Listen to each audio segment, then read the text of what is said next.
This conference will now be recorded.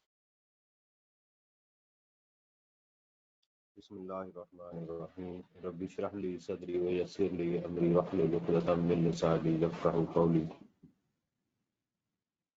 ये ईद के बाद ये हमारा फर्स्ट वीक है अल्हम्दुलिल्लाह। तो आज एक बहुत ज़बरदस्त टॉपिक है जिसके ऊपर हम बात करेंगे और वो है हमारे पास कैपिटल गेन्स। हमने अभी तक जो बात डिस्कस की है, फिर मेरी आवाज़ आ रही है ना बेटा आपको? Yes sir. तो अभी तक हमने जो बात की है उसके अंदर हमने 2 हेड्स ऑफ इनकम को कंप्लीट किया। तो आज जो हमारा हेड ऑफ इनकम है जिसको हम स्टार्ट करने जा रहे हैं वो है कैपिटल गेन्स का।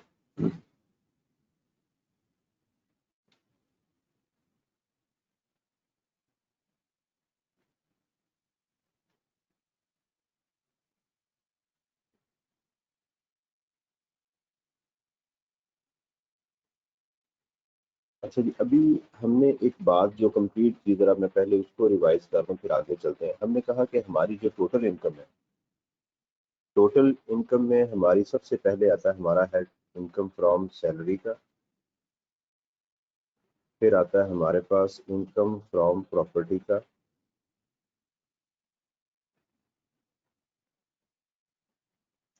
Business income,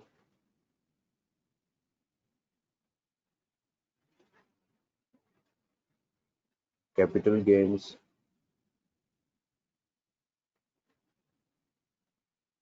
and income from other source.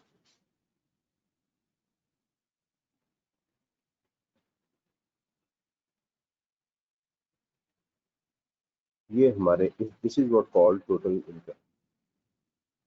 इसमें हमने पहले सैलरी को डिस्कस किया। सैलरी में क्या मॉडल था कि हमें आइटम्स दी जाती थी, बेनिफिट्स दिए जाते थे कि जो एक एम्प्लॉयर एक एम्प्लॉय को दे रहा है, तो हम उन बेनिफिट्स के ऊपर क्या करते थे, एक प्रोसेस करते थे, ठीक है, कैलकुलेशंस करते थे और अकॉर्डिंग टू टैक्स प्रोविजंस हम उस तमाम अमाउंट्स को टैक्सेबल अमाउंट्स में कैलकुलेट कर लेते थे। यानी जो टैक्सेबल है उसमें हम कन्वर्ट करके एक अमाउंट में ले आते थे।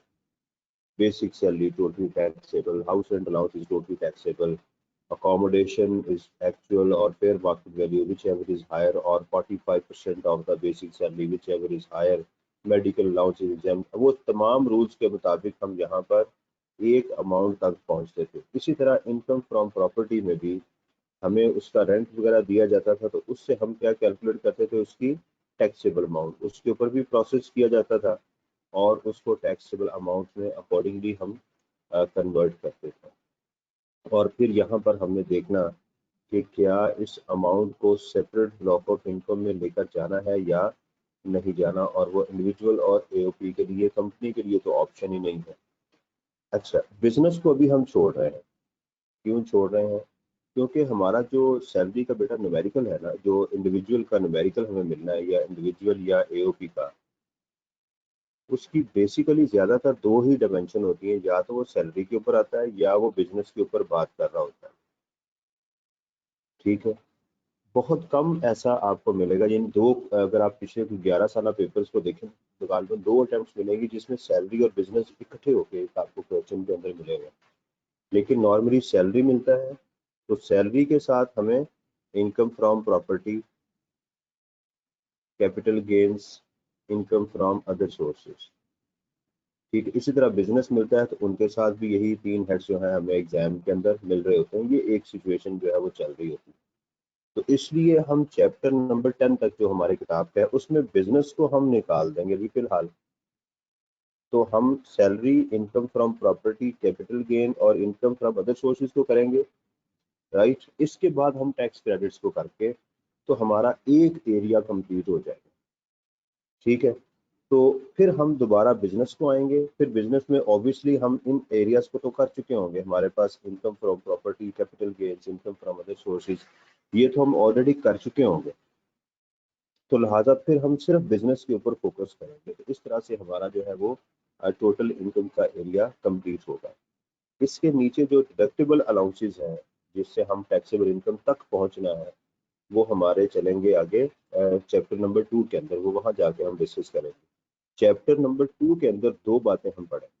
वो कौन सी ऐसी चीजें हैं जो इन टोटल इनकम को कम करती हैं, जो इनकम को कम करती हैं। दूसरी चीज वो कौन सी चीज है जो टैक्स को कम करती है, क्योंकि इसके टैक्सेबल इनकम के बाद हमने टैक्स कैलकुलेट करना होता है।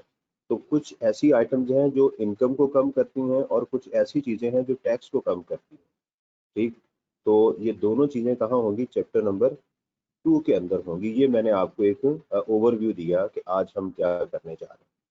अच्छा, इनकम फ्रॉम प्रॉपर्टी, अगर आप वो मेरा एनालिसिस देखें यूट्यूब के ऊपर या फेसबुक के ऊपर, तो मैंने उसके अंदर दिया हुआ है। उसमें आप देखेंगे कि पिछले जो 10 साल या 11 साल पेपर है उसके अंदर ये दो एरियाज, उसने जो भी क्वेश्चन दिया है ना उसके साथ या इंडिपेंडेंटली उसने इन दोनों एरियाज को जो है ना वो जरूर टच किया हुआ। इनकम फ्रॉम प्रॉपर्टी और कैपिटल गेन्स को कोई एक आध अटेम्प्ट मिलेगी। इसका मतलब ये है कि हम तकरीबन ये कह सकते हैं कि हमें एग्जाम के अंदर जो है वो 95% चांसेस इसके हैं और 95% चांसेस इसके हैं कि इन दोनों एरियाज ने पेपर में आना ही आना। यानी ऐसे ही समझ के हमने जाना है कि इसने पेपर में हमें मिलना ही मिलना है। अंडरस्टैंड? तो ये तो हमारी एक्सेप्शनल एरिया है ही है ना, राइट। फिर मैं आपने बिजनेस में बताऊंगा कि कौन से एरिया जो है वो हमें मिलने वाले। ठीक है जी। तो आज हमारा जो टॉपिक है वो बहुत ज़बरदस्त टॉपिक है और वो है इनकम कैपिटल गेन्स का। तो कैपिटल गेन्स किसको कहते हैं और इसके ऊपर क्या क्या जो है वो चीज़ें होंगी। इससे पहले अगर आपका कोई क्वेश्चन हो तो मेरे से आप पूछ सकते हैं, फिर मैं इस एरिया को स्टार्ट करता हूँ।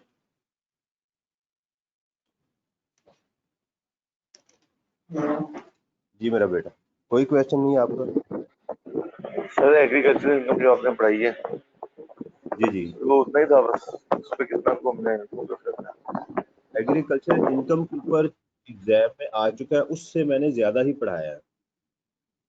मैंने अभी तक जो चीज़ें आपको इनकम फ्रॉम प्रॉपर्टी में करवाई है ना, जो क्वेश्चन आ चुके मैंने वो भी करवा दिए, जो नहीं आ चुके मैंने वो भी करवा दिए।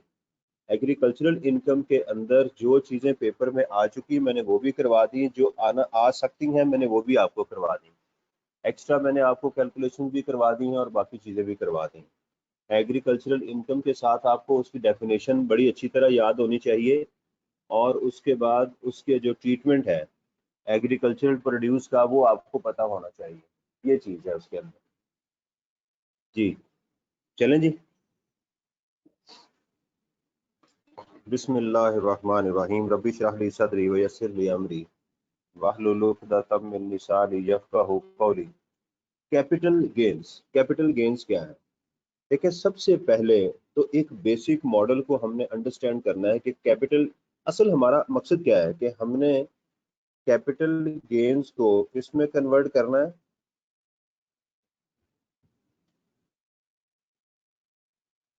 टैक्सेबल में।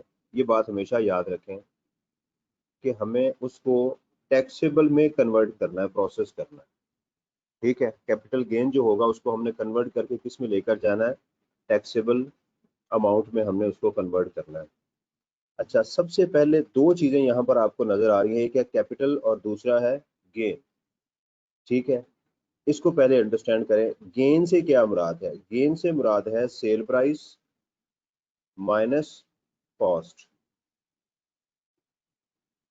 यानी आपने चीज़ परचेज कितने की और बेची कितने की, ये गेन है। बड़ा सिंपल अल्फाज में कि आप कहते हैं जी मैंने एक चीज़ जो है वो 60 की परचेज की और मैंने जो है वो 100 की बेच दी, तो हम कहेंगे जी आपको गेन हो गया 40 का, तो बात खत्म, ये गेन है। अच्छा, ये तो नॉर्मल रूटीन के अंदर गेन की नॉर्मल डेफिनेशन है, यहाँ पर भी यही डेफिनेशन है। उसके बाद है कैपिटल। कैपिटल से क्या मुराद है? यहाँ पर कैपिटल से मुराद है कैपिटल एसेट्स। क्या मुराद है? Capital assets.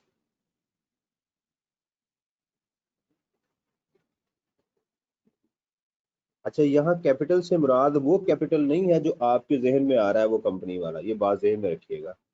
जो आप कहते हैं ना एक्विटी और कैपिटल वगैरह, उस पहले चीज को दिमाग से निकाल के आपने बैठना। This is not that kind of capital, वो कैपिटल नहीं है। यहाँ पर ये है कैपिटल एसेट्स। वो कौन सी ऐसी चीजें हैं जिनको हम कैपिटल एसेट्स कहते हैं, पहले हमने उनको देखना है। लेकिन लॉ ने कहा कि कैपिटल एसेट्स जो है वो, पहली बात ये है कि उसने कहा कि कुछ चीजें ऐसी हैं उसके अलावा कैपिटल एसेट तमाम चीजें गिनी जाएंगी। अच्छा, आपने एक, मैं तस्वीर आपको दिखाता हूँ नेट के ऊपर।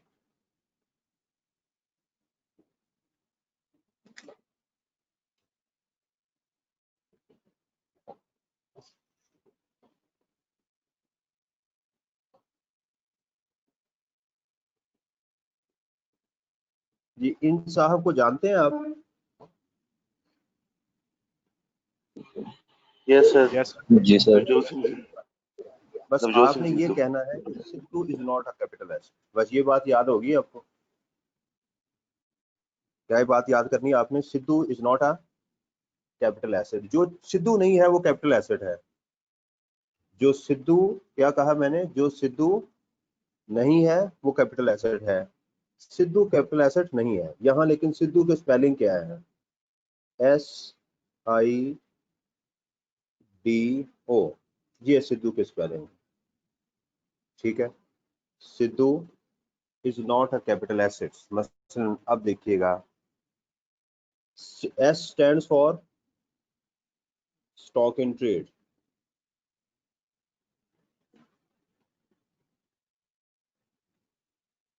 ठीक है, S stands for stock in trade and consumable stores। ये क्या होते हैं कंज्यूमेबल स्टोर्स? जो लोग गांव में रहते हैं उनको पता होगा कि हम वर्ड वहां यूज करते हैं बारदाना। सुना कभी बारदाना? Yes sir. वो जो बोरियां होती हैं जिसमें वो डालते हैं, बैग, बोरियां वगैरह जिसमें ये उसको बारदाना बोलते हैं। तो कंज्यूमेबल स्टोर कील, पेच, कांटे वगैरह जो आपने मैन्युफैक्चरिंग में यूज करने हैं। दूसरा है इंटेंजिबल्स। तीसरा है डिप्रिसिएबल एसेट्स।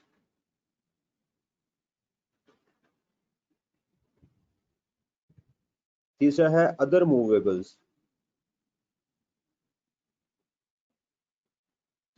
एक्सेप्ट, इसमें जरा देखिएगा,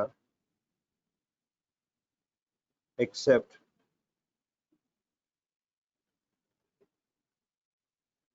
ज्वेलरी,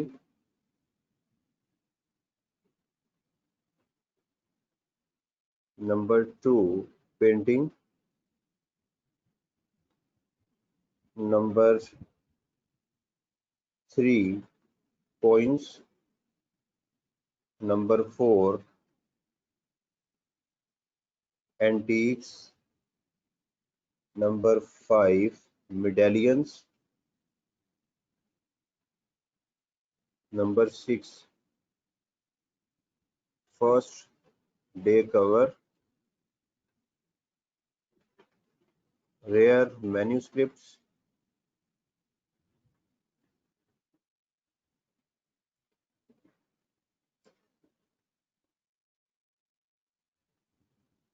ठीक है जी, ये 7 या 8 आइटम्स हैं। अच्छा, एक लफ्ज आपने सुना होगा, दुश्मन का दुश्मन दोस्त होता है। ये सुना है आपने लफ्ज?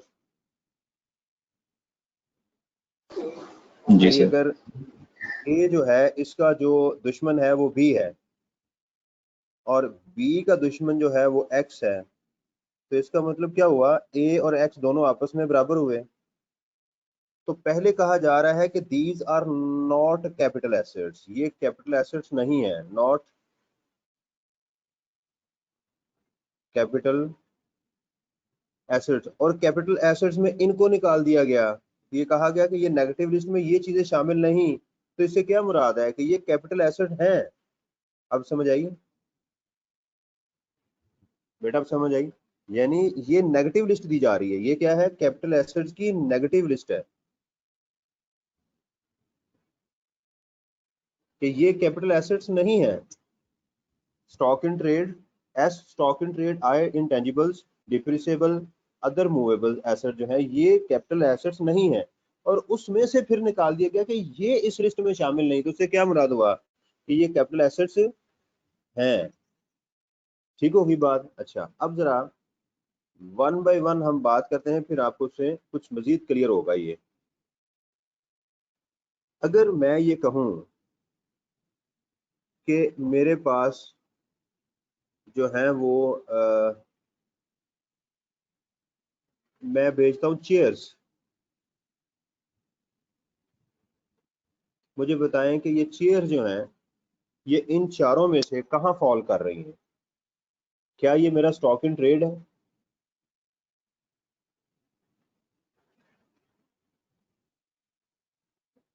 हो सकता है भाई, हो सकता है ना।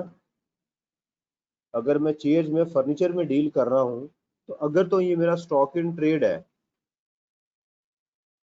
तो फिर ये मेरा कैपिटल एसेट नहीं। लेकिन अगर ये मेरा स्टॉक इन ट्रेड नहीं, इस वक्त जिस चेयर पे बैठ के मैं आपको पढ़ा रहा हूँ वो मेरा स्टॉक इन ट्रेड नहीं है, इसका मतलब वो एस में फॉल नहीं कर रहा। इसके बाद वेबसाइट जो है, फॉर्मूला, कॉपीराइट्स, ये भी क्या है? इंटेंजिबल्स, तो ये भी कैपिटल एसेट्स नहीं है। डिप्रिसिएबल एसेट्स, अच्छा अगर मैं लिखूं हाउस, आपने सोच के बताना है क्या ये डिप्रिसिएबल एसेट है या नहीं।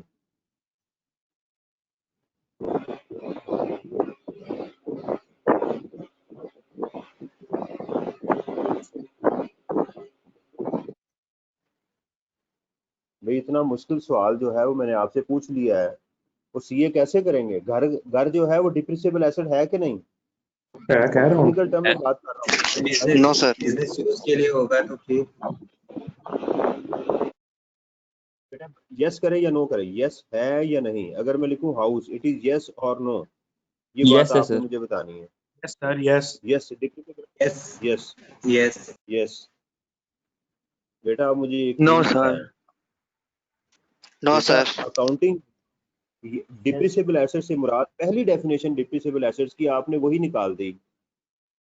डिप्रिसिएबल एसेट्स अकाउंटिंग में और टैक्स में ये मुराद होती है which is being used by the business, which is being used by the business. Understand? तो हाउस जो है वो तो हाउस है, घर है, इसमें तो रहा जाता है। ये बात याद रखें, ये आपका डिप्रिसिएबल एसेट नहीं है। अगर लिखा जाएगा वर्ड, यानी हो सकता है उसी घर को आप एज एन ऑफिस यूज कर रहे हो, तो अगर वर्ड लिखा जाएगा ऑफिस तो आप कहेंगे yes this is depreciable asset. अगर इसी घर को आपने उसके अंदर फैक्ट्री लगा ली तो फिर उसको हाउस नहीं कहा जाएगा, उसको कहा जाएगा फैक्ट्री, तो आप कहेंगे यस ये भी डिप्रिसिएबल है। और अगर वो लैंड है तो क्या वो डिप्रिसिएबल एसेट है? नो, तो आप कहेंगे नो ये सर। डिप्रिसिएबल एसेट नहीं है। अंडरस्टैंड? तो दूसरी चीज आ गई कि अगर कोई एसेट डिप्रिसिएबल है तो वो भी हमारा कैपिटल एसेट नहीं होगा। अंडरस्टैंड? जो अमोर्टाइजेबल होगा वो भी हमारा डिप्रिसिएबल एसेट, यानी किसी ऐसे एसेट के ऊपर जिसके ऊपर आप डिप्रिसिएशन चार्ज कर सकते हो या अमोर्टाइजेशन चार्ज कर सकते हो, उसके ऊपर वो आपका कैपिटल एसेट नहीं हो सकता। ये बात आपने पल्ले से बांध देनी है। उससे ऊपर बात क्या की हमने, हर वो चीज, वो कोई भी हो, मास वाइज शेयर्स के, except shares, except shares, except shares, shares के अलावा, इनके अलावा, ये शेयर्स होते ही कैपिटल एसेट है। इसके अलावा कोई भी एसेट जो आपने रीसेल के लिए लिया है, आपकी इन्वेंट्री है, this is your stock in trade, this is your consumable, वो भी आपका कैपिटल एसेट नहीं होगा, वो भी आपका कैपिटल एसेट नहीं होगा। ये बात याद रखें। तीन चीजें समझ आ गई। उसके बाद है अदर मूवेबल्स। इसके अलावा कोई भी ऐसी आइटम जो मूवेबल है, मास वाए इनके, मास वाए इनके, मसलन मेरी कार मूवेबल है ना भाई? मूवेबल है कि नहीं?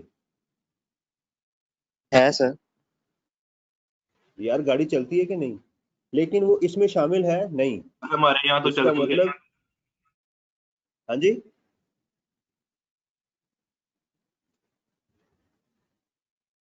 अच्छा जी, कार जो है वो हमारी क्या है, कैपिटल एसेट नहीं है। मेरे घर का फर्नीचर कैपिटल एसेट नहीं है, राइट। इस वक्त जिस लैपटॉप पे मैं आपको पढ़ा रहा हूँ, ये मेरा पर्सनल लैपटॉप भी कैपिटल एसेट क्योंकि मूवेबल है। लेकिन मेरे पास जो ज्वेलरी है, ठीक है, मेरी वाइफ के पास जो ज्वेलरी है ये भी मूवेबल है, लेकिन ये कैपिटल एसेट है। क्यों? क्योंकि लॉ ने उसको कहा है ये कैपिटल एसेट। अंडरस्टैंड। लेकिन अब जरा बात सुनिएगा, एक गोल्ड स्मिथ के पास अगर ज्वेलरी हो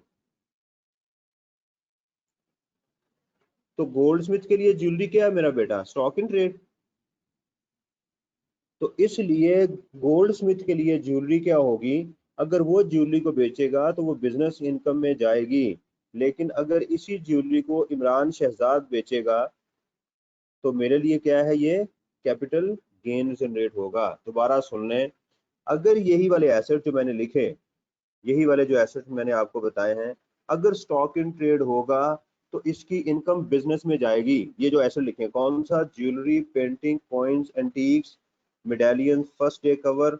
ये बताता हूँ कि ये क्या चीजें हैं। मैं ये जो आइटम्स मैंने लिखी हैं, अगर कोई साहब इसमें डील करते हैं, जैसे मैंने कहा ज्वेलरी, अगर ज्वेलरी ज्वेलर बेचेगा तो वो तो उसका स्टॉक इन ट्रेड है, वो कहाँ जाएगी?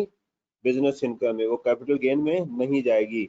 अब ये कैसे पता चलेगा एग्जाम में कि ये ज्वेलरी कौन सी है? अगर तो वो आपको ये बताए कि जनाब ये साहब गोल्ड में डील करते हैं, तो फिर जाहिर बात है कि आप ज्वेलरी का जो गेन होगा वो बिजनेस में डालेंगे। लेकिन आज तक उसने ज्वेलरी का वर्ड आपके एग्जाम में जब भी यूज किया है वो कैपिटल गेन्स के तौर पे ही यूज किया। वो बताएगा जी Mister Imran Shahzad is doing a job in a company blah blah, और नीचे बताएगा डिस्पोजल ऑफ ज्वेलरी, ज्वेलरी बेच दी, तो फिर वो कहाँ जाएगी? कैपिटल गेन में जाएगी। उसके बाद है जी पेंटिंग। कुछ लोग होते हैं जो पेंटिंग का काम करते हैं, कारोबार ही पेंटिंग का करते हैं, पेंटिंग रख के बेच रहे, जैसे आपने सड़कों पे देखा वो पेंटिंग रख के बेच रहे होते हैं। वो कैपिटल एसेट नहीं है, वो स्टॉक इन ट्रेड है, राइट। लेकिन हो सकता है मेरे पास बड़ी एक यूनिक किस्म की पेंटिंग हो, मैंने 4-5 लाख रुपए में परचेज की है, तो वो पेंटिंग कहाँ जाएगी? कैपिटल एसेट होगा। इसी तरह कॉइन्स, ये सिक्के नहीं है जो आप हम घरों में यूज करते हैं, 5 रुपए का, 10 रुपए का, 100 रुपए का सिक्का नहीं, ये एंटीक्स जो होते हैं, वो पुराने सिक्के किसी ने अपने पास रखे हुए हैं वो। लेकिन अगर यही सिक्के आप अनारकली में जाएंगे एंटीक्स की दुकानों के ऊपर, तो उसका स्टॉक इन ट्रेड है, अगर वो सिक्के बेचेगा तो उसका बिजनेस कर रहा है वो। यानी इन्हीं आइटम का जो साहब बिजनेस कर रहे हैं वो बिजनेस में जाएगी। इसी तरह एंटीक्स, वो तो आप समझते हैं, नवाज जो बड़ी एंटीक चीजें होती हैं। मेडालियंस, ये जो गले में नहीं डालते मेडालियंस, मेडल वगैरह बच्चे गले में, एक दफा वो फिल्म चलना शुरू हुई थी ब्लेड, तो लोगों ने गले में ब्लेड डालने शुरू हुए थे, ठीक है ना। ऐसी चीजें जो गले में डाली जाती हैं, मेडल से निकला ये word medallions. First day cover, first day cover क्या होता है सुनिएगा। जैसे मैंने पहले भी एक दफा आपको एग्जांपल दी थी बहरिया टाउन की और डीएचए की। आपने कहीं पर कोई कुर्रानंदाजी में अपना नाम डाला और वहां से आपका नाम निकल आया, ठीक है, तो यानी उस कुर्रा के अंदर जो नाम निकला है वो आपने अपने हक को बेचना, उसको फर्स्ट डे कवर कहते हैं, एक्सेप्ट एम्प्लॉय शेयर स्कीम। वो और चीज ये है, वो मेडालियन ऑप्शन नहीं था। दोबारा बता दें। मेडल बेटा ये जो गले में और हाथ में लोग बैंड नहीं बांधते, गले और हाथ में मेडल नहीं, जो जो टॉप करता है उसको मिलते हैं जनाब, मेडल्स मिलते हैं, ठीक है, गोल्ड मेडल, जी सर। सिल्वर मेडल, ये सारे जो मेडल्स होते हैं, ठीक है, वो तमाम चीजें जो गले में लटकाने के लिए या वैसे मेडल्स होते हैं जो मिलते हैं, जो रखी जाती हैं प्लेसमेंट्स के लिए, तो कुछ लोग उनको भी बेच देते हैं, ठीक है। तो उनका बेचना जो है वो किस में जाएगा? उसको मेडालियंस बोलते हैं, मेडल से निकला है लफ्ज। रेयर मैन्यूस्क्रिप्ट्स, कोई आपने बड़ी तहरीर लिखी, यानी मैं कोई आर्टिकल लिखता हूँ, फॉर एग्जांपल मुझे आईकैप कहता है जी आप टेक्स्ट के ऊपर आर्टिकल लिखें, आपने इसके ऊपर रिसर्च की हुई है, तो मैं कहता हूँ मुझे पैसे दे, ठीक है, तो वो मेरी जो लिखाई है उसकी जो मुझे पेमेंट मिलेगी वो मेरी रेयर मैन्यूस्क्रिप्ट में वो भी चली जाएगी। समझ आ गई है ना। इसी तरह कुछ स्टैचूज जो है वो भी इसमें वो फॉल करते हैं। अच्छा, इससे दोबारा सुन लीजिएगा, इन आइटम्स का बेचना, इन आइटम जो मैंने हाईलाइट कर रहा हूँ, इन आइटम्स का अगर आप बिजनेस कर रहे हैं तो ये बिजनेस इनकम होगी, अगर बिजनेस नहीं कर रहे तो ये क्या होगा? कैपिटल गेन होगा। बस आपने ये जेहन में रखना है कि अगर ये इनका गेन या तो बिजनेस में जाएगा या कैपिटल गेन में जाएगा। कैपिटल गेन में कब जाएगा? अगर यही सारी चीजें मेरे पर्सनल यूज में है, और अगर ये चीजें मेरे बिजनेस यूज में है तो ये इसका गेन बिजनेस में जाएगा। अब समझ आई इनकी? जी मेरा बेटा पूछें। जी फर्स्ट डे कवर क्या था सर, दोबारा बता दें। फर्स्ट डे कवर ये होता है कि आपने कोई ऐसी ट्रांजैक्शन की जिसमें कुर्रा अंदाजी में आपका नाम निकल आया। कुर्रा अंदाजी में नाम, जैसे फॉर्म मिला आपको DHA का, आपने प्लॉट नहीं लेना, किसी ने कहा यार ये फॉर्म मुझे 2 लाख रुपए का दे दो, आपने 2 लाख का बेच दिया, 5,000 रुपए का फॉर्म आपने 2 लाख रुपए का दे दिया, 1,95,000 रुपए आपका कैपिटल गेन है। ठीक, एक बात समझ आ गई? जी जी। ये जो आइटम्स मैंने लिखी हैं ये क्या है? Totally taxable. क्या है? टोटली टैक्सेबल, या बिजनेस में जाएंगी या किस में जाएंगी? आपके कैपिटल गेन के अंदर जाएंगी। ये बात, अगली बात बड़ी इंपॉर्टेंट आपने सुननी है, इसकी जो है ना वो याद रखनी है कि इनके ऊपर सिर्फ गेन हो सकता है, लॉस होगा तो इग्नोर करेंगे। गेन इज टैक्सेबल, ठीक, नो ट्रीटमेंट ऑफ लॉस।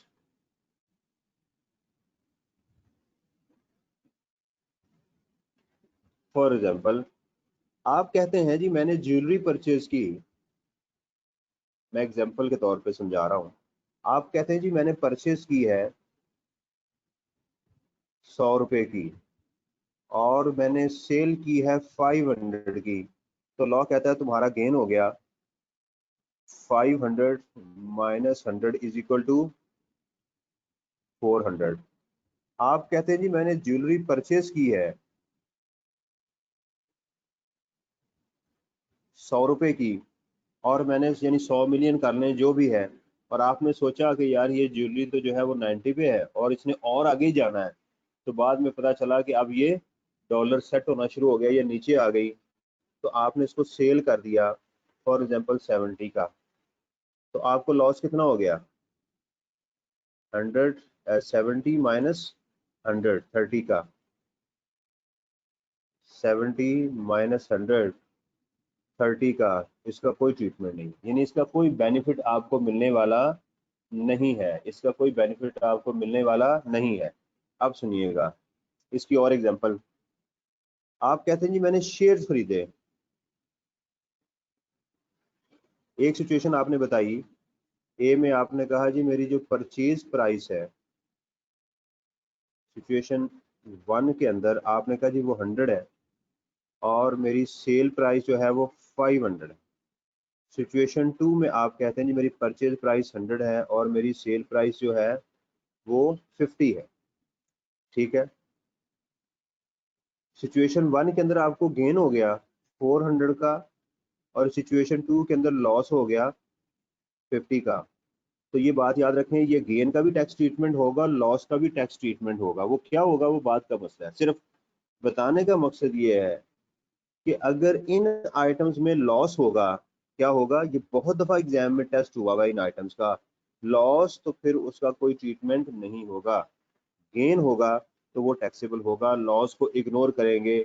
जबकि इनके अलावा जो बाकी कैपिटल एसेट्स हैं, जैसे मैंने शेयर की एग्जांपल दी, इनके आप गेन को भी कंसिडर करेंगे और लॉस को भी कंसिडर करेंगे। ठीक हो गया जी। तो अभी तक मैंने जो बात की, पहली बात मैंने ये की कि कौन सी चीजें कैपिटल एसेट्स नहीं होंगी। स्टॉक इन ट्रेड, हर वो आइटम जिसको आप डिप्रिशिएट करते हैं या उसको आप अमोर्टाइज करते हैं, या इसके अलावा जो भी मूवेबल आइटम है वो भी आपका कैपिटल एसेट नहीं होगी, मासवाए इन चीज़ों के जो मैंने लिखी हैं। और वो कौन सी अदर मूवेबल्स में आइटम्स मैंने आपको बताई, मेरे पर्सनल इफेक्ट्स, वो क्या है, मेरे घर का जो है वो फर्नीचर है, मेरी पर्सनल कार है, जो है ना, ये सारे मेरे जो पर्सनल इफेक्ट्स हैं, इनके अलावा वो सारे अदर मूवेबल्स में आएंगे और वो कैपिटल एसेट्स नहीं होंगे, and that are not subject to taxation, और उन पे टैक्स भी नहीं होगा। ओके जी, समझ आ गई आपको? ये है जी, पहले इसका स्क्रीनशॉट ले लें जो भी मैंने आपको कहानी सुनाई है। यहाँ तक कोई क्वेश्चन हो तो मेरे से पूछ लें। एक बेसिक मॉडल मैंने आपको पढ़ा दिया कि what is meant by gain and what is meant by capital assets. फिर आगे चलते हैं।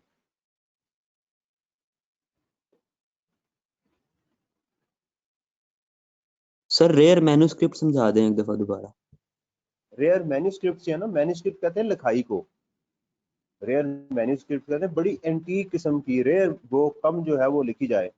किसी बंदे ने उसके ऊपर, जैसे मैंने आपको बताया ना कि मैंने कोई रिसर्च करके कोई पेपर लिख दिया, मैन्युस्क्रिप्ट राइटिंग को कहते हैं ना, लिखाई को। तो वो जो आप लिखते हैं उसके ऊपर जो बात की जाती है वो आपके अल्फाज होते हैं, आप उसको लिखते हैं, कोई रिसर्च करते हैं, तो वो इसमें आता है। ओके ठीक है सर। जी। अच्छा जी, अब कैपिटल एसेट्स की क्लासिफिकेशन को समझना इंतहाई जरूरी। जी वालेकुम सलाम। सर ये आजकल जो है फिजिकल शेयर्स का तो कॉन्सेप्ट है ही नहीं है सर, वो दूसरे ऑनलाइन शेयर्स ही होते हैं, तो उनको हम इनटेंजिबल्स में डील नहीं करेंगे? नहीं नहीं नहीं नहीं बेटा, वो शेयर्स ही हैं, वो शेयर्स ही हैं, सिर्फ उनकी ट्रेडिंग ऑनलाइन हो रही है। इट डजंट मीन कि वो ऑनलाइन में कन्वर्ट हो चुके हुए हैं। वो शेयर्स ही हैं, आपका राइट है, सिर्फ वो सीडीसी में डील होते हैं। ठीक है। तो सिर्फ ये है कि आप ऑनलाइन ट्रेडिंग कर रहे होते हैं। अब मसलन आपको मैं एग्जांपल दूंगा, मैं अगर यहाँ से इजी कैश के थ्रू पेमेंट करूँ तो वो उसको आप कैश नहीं गिनेंगे, उसकी नेचर वही है, सिर्फ उसका जो ट्रांजैक्शन का जो मीडियम चेंज कर दिया गया है। आपका जो कैश है, आपका जो डील कर रहे हैं वो ऐसे ही है जैसे आप कैश दे रहे हैं। हालांकि मेरे अकाउंट से क्या हुआ, मेरे अकाउंट में फर्ज करें 100 रुपया पड़ा हुआ था, तो मैंने किसी से काम करवाया और 10 रुपए की पेमेंट कर दी, तो मुझे कंप्यूटर के ऊपर 90 नजर आने शुरू हो गए, मेरी जेब से तो कुछ भी नहीं गया, तो मेरे पास असल में 100 पॉइंट्स पड़े हुए थे। बिल्कुल ऐसे ही है कि शेयर्स की इंटेंजिबल नहीं है ये। You got the point? आप चाहे तो यस फिजिकल सर। शेयर में कहें उनसे कि जी मुझे फिजिकल शेयर दें। ओके ठीक है सर, बहुत ठीक। जी, चलें जी, बिस्मिल्लाहिर्रहमानिर्रहीम। देखें जी, जैसे इंसान के लिए रीढ़ की हड्डी होती है ना, कैपिटल एसेट की क्लासिफिकेशन भी ऐसे ही है। यानी सबसे पहला स्टेप कि आपको पता होना चाहिए कि ये कैपिटल एसेट्स है कि नहीं। नंबर 1, ये स्टेप नंबर 1 है कि this is capital asset, yes और नो। अगर यस है तो आपको गेन या लॉस कैलकुलेट करने से पहले इसको कैटेगराइज करना होगा फॉरेन एग्जाम के अंदर, कि ये ए कैटेगरी में फॉल कर रहा है, ये बी कैटेगरी में फॉल कर रहा है, ये सी कैटेगरी में फॉल कर रहा है, ये डी कैटेगरी में फॉल, ये किस कैटेगरी में फॉल कर रहा है, आपको उस कैटेगरी में इसको लेकर जाना पड़ेगा। समझ आइए? अगर आप क्लासिफिकेशन ठीक ना कर सके तो समझे कि आपका क्वेश्चन नहीं होगा। जब आप क्लासिफाई करेंगे, उस क्लासिफिकेशन के बाद जो नेक्स्ट स्टेप होगा, ए स्टेप हो गया कि पहले ये डिटरमिन करना कि ये कैपिटल एसेट है या नहीं। Step number 2 classification. Step number 3 उसका गेन या लॉस कैलकुलेट करना, गेन या लॉस कैलकुलेट करना। स्टेप नंबर 4 उसका टैक्सेबल गेन कैलकुलेट करना, टैक्सेबल कैपिटल गेन या लॉस कैलकुलेट करना। शुएब आज अरहम नहीं आया? आया हुआ है सर। आज सवाल नहीं किया? जी सर। जी सर। तो मैं क्या सोच रही हूँ, नहीं सर, जा रहे हो? समझ आ रही है? मुझे तो लगता है कहीं जी जा सर, रहे हो, बिल्कुल। मोबाइल के ऊपर आज लेक्चर सुन रहे हो। सर पिछले काफी दिन से मोबाइल पे सुन रहा हूँ। अच्छा, आज तो मुझे लग रहा है साथ ट्रैवलिंग भी कर रहे हो। नहीं सर, जा रही हूँ। अच्छा जी, तो आपको 4 स्टेप्स पता होने चाहिए। नंबर 1 कि क्या ये कैपिटल एसेट है, यस, तो फिर बी स्टेप के ऊपर जाएंगे। अगर ये कैपिटल एसेट ही नहीं है तो बी सी डी स्टेप्स का कोई मसला नहीं होगा। तो अगर ये कैपिटल एसिड है फिर आपको देखना पड़ेगा ये क्लास ए में है, क्लास बी में है, क्लास सी में है, डी में। 4 क्लासिफिकेशन है इसकी, ये बात ध्यान में रखिएगा। 4 क्लासिफिकेशन है इसकी जो मैंने आपके सामने वो लिखी है। ठीक हो गया। फिर उनके बाद उसकी गेन या लॉस कैलकुलेट करेंगे, फिर उसके बाद उसको टैक्सेबल गेन में कन्वर्ट करना है। ये हमारे काम है जो रूटीन में हमने करने हैं। इसको तवज्जो के साथ साथ करते जाएंगे तो इंशाल्लाह आपको प्रॉब्लम नहीं होगी। लेकिन वो स्टूडेंट जो इसको डेली बेसिस पे नहीं पढ़ेगा तो अगले दिन फिर ये पूछेगा कि सर मुझे वो पिछले वाला जरूर बता दें, सर वो वाला बता दें, क्योंकि उसके ऊपर वो मेहनत नहीं कर रहा। अल्लाह ताला ने क्या फरमाया है, इन्नमल उसरी युसरा, इन्नमल उसरी युसरा। हर तंगी के बाद आसानी है और हर तंगी के बाद आसानी है। तो जो बंदा तंगी ही नहीं लेगा, जो तकलीफ ही बर्दाश्त नहीं करेगा, तो उसके लिए आसानी होगी? नहीं होगी। ये अल्लाह का वादा है। तो इसलिए ये मेरा बेटा ये बात ज़हन में रखनी है कि मेहनत करनी है, उसके बाद अल्लाह का वादा है। अल-क़ासिब हबीबुल्लाह, अल्लाह ने कहा जो मेहनत करने वाला वो मेरा दोस्त है। और जो अल्लाह का दोस्त होगा वो तो दुनिया में नाकाम नहीं हो सकता ना, वो तो आखिरत में भी कामयाब होगा। मासवाए हमारा जो यकीन है काफरों के, तो जो भी मेहनत करेगा वो कामयाब होगा। इसलिए मेहनत साथ साथ करनी है। चीज़ों को टाइम लगता है दिमाग में बैठते हुए, मैं इस बात से इनकार नहीं कर रहा। ठीक, चीज़ों को टाइम लगेगा, हमें भी टाइम लग गया चीज़ों को सीखते सीखते, उसको काम करते करते। लेकिन आपको ये है कि आपको उसको जल्दी याद करना है, उसको समझना है कि यार ये मुझे समझ आ गई, आज मेरा हक बनता है इसको मैं याद कर लें जी। अच्छा, अब जरा मैं पहले क्लासिफिकेशन को आपको बता दूं कि ये क्लासिफिकेशन क्या है। ये बड़ा ज़बरदस्त एक गेम है। ये सी और डी दोनों सेपरेट ब्लॉक में है। सी और डी किस में है? Separate block. इससे क्या मुराद? सी और